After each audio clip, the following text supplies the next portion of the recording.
وقتی که روشنفکرای تاجیک از اینجا رفتن، من یک تعداد شعرها نوشتم. هیچ مصلحت نیست که وطن ترک کنم.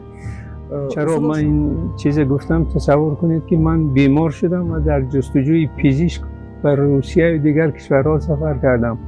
هر جا رفتم بهترین پزشک تاجیک بود، ولی وطن ترک کردن رفتن به خاطر آنکه زندگیشان بهتر.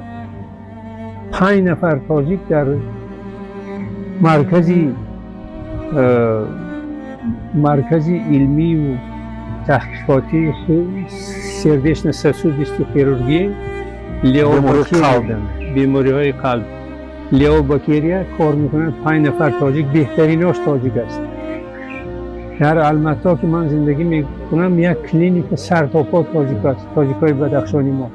من با اونا افتخار میکنم از یک سو. از سوی دیگر دلم میخواهد که بهترین پزشکا در وطن ما باشند.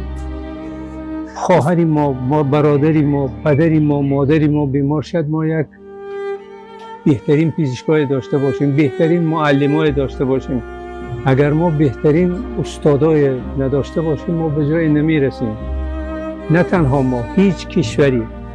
اگر کسی فکر کند که ما اقتصاد درست کنیم بعد فرهنگ درست بکنیم، کاملا اندیشه باطل است.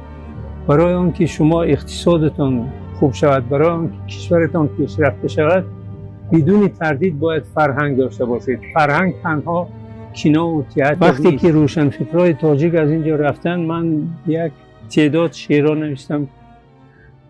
هیچ مصلحت نیست که وطن ترک کنم.